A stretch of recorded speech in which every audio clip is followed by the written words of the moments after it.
പത്തിരി ഉണ്ടാക്കിയിട്ട് തിന്ന് മടുത്തവരാണോ നിങ്ങൾ?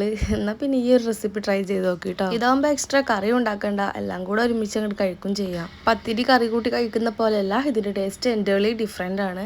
അപ്പോൾ നമുക്കിത് എങ്ങനെ ഉണ്ടാക്കാമെന്നുള്ളത് കണ്ടുനോക്കാം. ഞാനിപ്പോൾ ഇവിടെ 4 കപ്പോളം അരിപ്പൊടി എടുത്തിട്ടുണ്ട്. പത്തിരിപ്പൊടി അരിപ്പൊടി എന്തായാലും കുഴപ്പമില്ല കേട്ടോ. ആൾക്കാർ കുറവുള്ളവർ നിങ്ങൾ ആവശ്യത്തിനനുസരിച്ചുള്ള പൊടി മാത്രം എടുത്താൽ മതി. ഇപ്പോൾ ഇവിടെ 1 കപ്പോളം തേങ്ങയും എടുത്തിട്ടുണ്ട്. ഈ തേങ്ങ മിക്സിയുടെ ചെറിയ ജാറിൽ ഇട്ടതിന് ശേഷം ഇതിലേക്ക് നമുക്കൊരു 10-15 ചെറിയ ഉള്ളി ഇട്ട് കൊടുക്കാം. ഇനി ഒരു ടീസ്പൂൺ നിറയെ നമുക്ക് പെരിഞ്ചീരകം ഇട്ട് കൊടുക്കാം. പെരിഞ്ചീരകമാണ് ഇടേണ്ടത്, ഫെനൽ സീഡാണ് കേട്ടോ, മാറിപ്പോകരുത്. ഇതിപ്പോൾ ഇവിടെ വെള്ളമൊന്നും ചേർക്കാണ്ട് അടിച്ചെടുത്ത് വന്നിട്ടുണ്ട്. ഇനി നമുക്ക് പൊടിയിലേക്ക് അത് ചേർത്ത് കൊടുക്കാം. പിന്നെ ജാറിൽ കുറച്ച് വെള്ളമാക്കിയിട്ട് അത് നമ്മൾ ഒഴിച്ചു കൊടുക്കുന്നുണ്ട്. ഇനി പൊടിയിലേക്ക് ആവശ്യമായിട്ടുള്ള ഉപ്പും കൂടെ ചേർത്ത് കൊടുക്കുന്നുണ്ട്. ഈ സമയത്ത് വെള്ളം ഒന്ന് തിളക്കാനായിട്ട് വെച്ചിട്ടുണ്ടായിരുന്നു. നമുക്ക് ആ വെള്ളം എടുത്തിട്ട് പൊടിയിലേക്ക് ഇങ്ങനെ കുറച്ചായിട്ട് ചേർത്ത് കൊടുക്കാം. നല്ല വെട്ടി തിളച്ച വെള്ളം തന്നെ ഒഴിക്കാൻ നോക്കുക. പിന്നെ ഈ വെള്ളത്തിന് അങ്ങനെ പ്രത്യേകിച്ച് കണക്കൊന്നുമില്ല. നമ്മൾ പൊടിയൊന്നും ഇങ്ങനെ മാവായിട്ട് കിട്ടുന്നത് വരെ വെള്ളം ഒഴിച്ചു കൊടുക്കാം. ഈ രീതിയിൽ ഇപ്പോൾ ഞാൻ നനച്ചെടുത്തിട്ടുണ്ട്.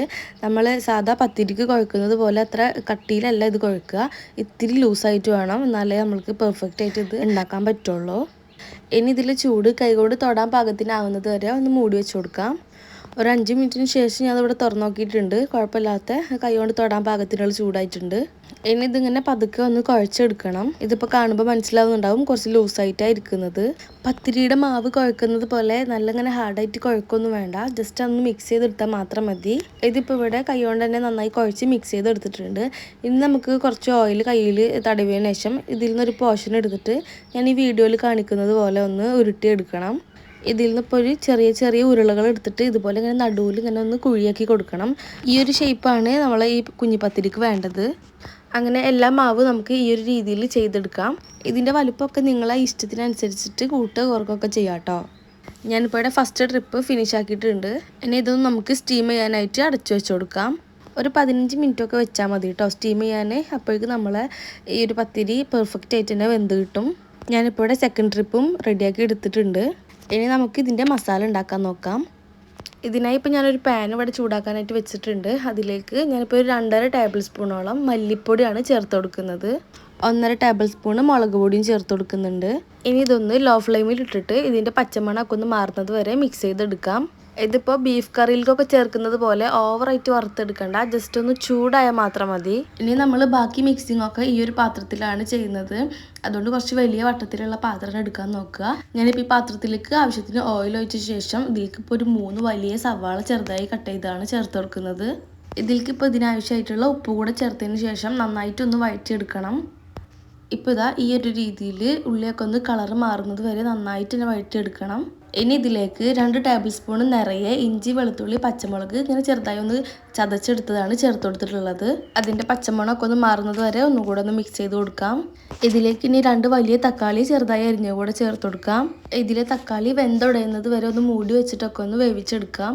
ഇതിലേക്ക് ഇനി നേരത്തെ ഒന്ന് ചൂടാക്കി എടുത്ത പൊടികൾ ചേർത്ത് കൊടുക്കാം. കൂടെ 1 ടീസ്പൂൺ മഞ്ഞൾപ്പൊടി കൂടെ ചേർത്ത് കൊടുത്തിട്ടുണ്ട്. ഇതിലേക്ക് ഇനി 1 ടീസ്പൂണോളം ഗരം മസാല കൂടെ ചേർത്ത് കൊടുക്കുന്നുണ്ട്. ഇനി ഇതെല്ലാം കൂടെ നന്നായിട്ടൊന്ന് മിക്സ് ചെയ്തെടുക്കാം. ഈ ഒരു സമയത്ത് ഒരു പിടി കറിവേപ്പിലയും ആവശ്യത്തിന് മല്ലിച്ചപ്പും കൂടെ ചേർത്ത് കൊടുക്കുന്നുണ്ട്. ഇതിലേക്ക് ഇനി കഴുകി വൃത്തിയാക്കി വെച്ച ചിക്കനും കൂടെ ചേർത്ത് കൊടുക്കാം. ഇതിപ്പോൾ ഒരു മീഡിയം സൈസുള്ള ചിക്കൻ മുഴുവനായിട്ട് എടുത്തിട്ടുണ്ട്. ഈ കോഴിൻ്റെ എല്ലാ ഭാഗത്തും മസാല എത്തുന്ന രീതിയിൽ നന്നായിട്ടൊന്ന് മിക്സ് ചെയ്ത് കൊടുക്കാം. ഈ ഒരു സമയത്ത് നമ്മൾ ഉപ്പൊക്കെ ചെക്ക് ചെയ്തിട്ട് ആവശ്യമുണ്ടെങ്കിൽ ഉപ്പൊക്കെ ചേർത്ത് കൊടുക്കണേ. ഇതൊന്ന് അടച്ചു വെച്ചിട്ട് ചിക്കൻ വേവിച്ചെടുക്കാം. ഇതിപ്പോൾ ഒന്ന് തുറന്ന് നോക്കുന്നുണ്ട്. ചിക്കനൊക്കെ ഇവിടെ നന്നായിട്ട് തന്നെ വെന്ത് വന്നിട്ടുണ്ട്. ഇതിൽ നമ്മളിപ്പോൾ ഒരു അരപ്പ് ചേർത്ത് കൊടുക്കുന്നുണ്ട്. 1 കപ്പ് തേങ്ങയിൽ കുറച്ച് പെരിഞ്ചീരകം ഇട്ടിട്ട് നന്നായിട്ട് അടിച്ചെടുത്തതാണ് ചേർത്ത് കൊടുക്കുക. അരയാൻ ആവശ്യമായിട്ടുള്ള വെള്ളം ഒഴിച്ചിട്ട് വേണം ഇതൊന്ന് അടിച്ചെടുക്കാൻ കേട്ടോ. നമുക്കത് ചേർത്ത് കൊടുക്കാം. ഇതിപ്പോൾ ഇനി നന്നായിട്ടൊന്ന് മിക്സ് ചെയ്തെടുക്കണം. ഇനിയിപ്പോൾ ഈ ഒരു മിക്സിലേക്ക് നമ്മൾ നേരത്തെ വേവിച്ച് വെച്ചിട്ടുള്ള കുഞ്ഞു പത്തിരി ചേർത്ത് കൊടുക്കാം. അപ്പോൾ സംഭവം ഇവിടെ റെഡി ആയിട്ടുണ്ട്. ഇനി ഇതൊന്ന് 10 മിനിറ്റോളം മൂടി വെച്ചിട്ട് വേണം സെർവ് ചെയ്യാൻ കേട്ടോ. അപ്പോൾ ഇത്രയേ ഉള്ളൂ, സിമ്പിളായിട്ട് ഉണ്ടാക്കാവുന്നതേ ഉള്ളൂ. പിന്നെ ആണെങ്കിൽ നല്ല ടേസ്റ്റുമാണ് കഴിക്കാൻ.